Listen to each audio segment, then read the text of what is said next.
Yeah, I could make a comeback with a net like that. You look pretty good with the normal size net though as well. Well, I mean, you play once a year.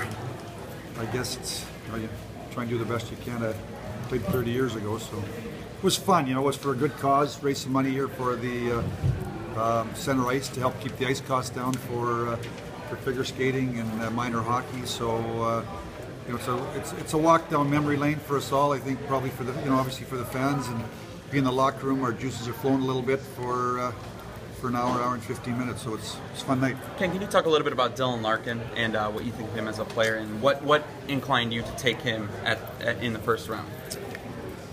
Well, we like him a lot. I rely a lot on the scouts because that's what they do for a living. They watch games and they see all the comparables, and they see many of those players play 8, 10, 12, 15 games a year, go to tournaments.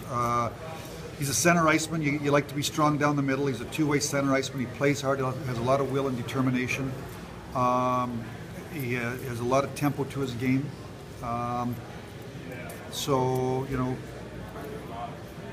Probably, we're hoping he's going to be, like Helmer, with a lot of pace. Now he's going to go to a good program at Michigan and hopefully continue to develop into an NHL player.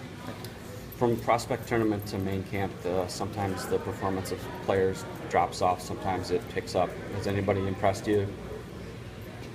Well, I think it's hard to go from prospect camp to main camp. When you watch these games, Pavin, Zetterbergs and the Datsuks and the Helms and the Tatars seem to have the puck a lot. So, those kids that we watched last week that had the puck a lot, they don't have the puck as much now. They're defending. But I think, I thought Hickett's, he's an invitation tryout, played real well in the prospect tournament. I thought he played real good today in this game. He's defenseman. He missed half the year, or almost half the year last year with some injuries. So, he's impressed us.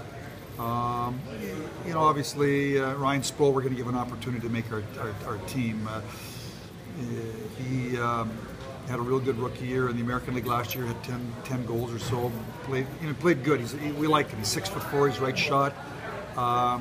Can shoot bombs.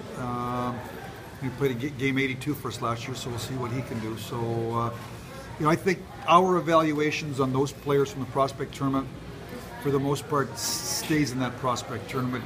Our expectations are, when the vets show up, it's going to be hard to stick out. It's hard for 19 and 20-year-olds to go on the ice with the established NHL players and really make an impact. So. We're in the process today of sending a lot of the young players back to junior, and we think it's important they get back and have real good seasons. I think Dom Turgeon, who was our third-round pick, had a bit of a slow start in the prospect tournament. He's gotten better and better and better every game. I think again, that prospect tournament, you're talking to those kids.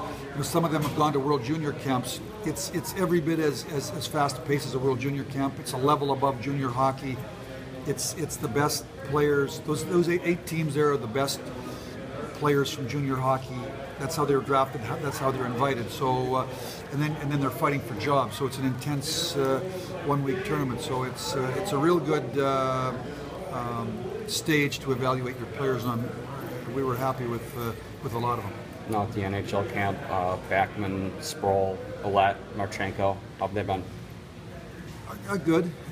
Again, I think we're going to evaluate them in preseason against other NHL teams. I think this, again, I think the first 3 days is an opportunity for the players to get comfortable. Now, when you start to play other teams, now we'll start evaluating again. We got 2.5, 3 weeks here to see what they can do. With Mantha getting injured in the NHL Prospects Tournament, where is he along in his recovery right now? How's he feeling? Are there any updates on Mantha? Well, I think he's going to be 6 to 8 weeks, so it's going to be a slow process. It's a fracture.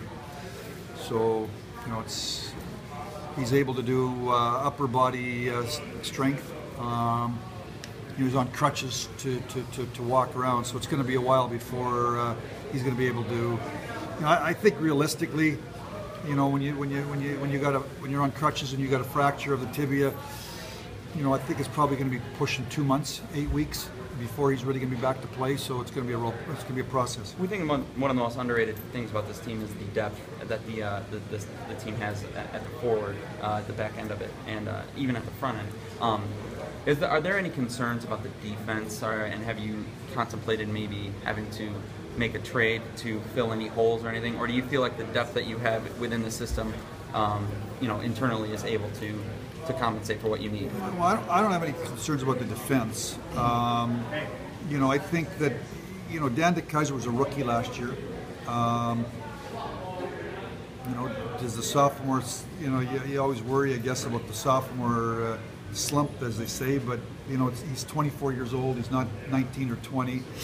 I thought Brendan Smith took a real step, after the Olympic break when Babs put him on a, when Jonathan Eriksson went down. So as I look at our defense, it's evolving. When you're looking at 23 and 24-year-old players like Danny, or 25, they're just coming into their own. Jakob Kindle had a really good year, the 48-game season. We signed him to a contract. Come off it a little bit last year. I know he's trained hard, so I don't have any issues. I think the depth of defense is better now than it was a year ago. We were just talking about Sproles played a year of pro, Backman's played another year in the Swedish Elite League. Willette's played a year of pro. Willette played for us in the playoffs last year a game. Marchenko now has come over, played a year of pro. So I think that some of those players, can they play 80 games? Can they crack our roster? Do they need another half a year in the American Hockey League? That's what we're going to have to evaluate here over the next 2 or 3 weeks. Thank you.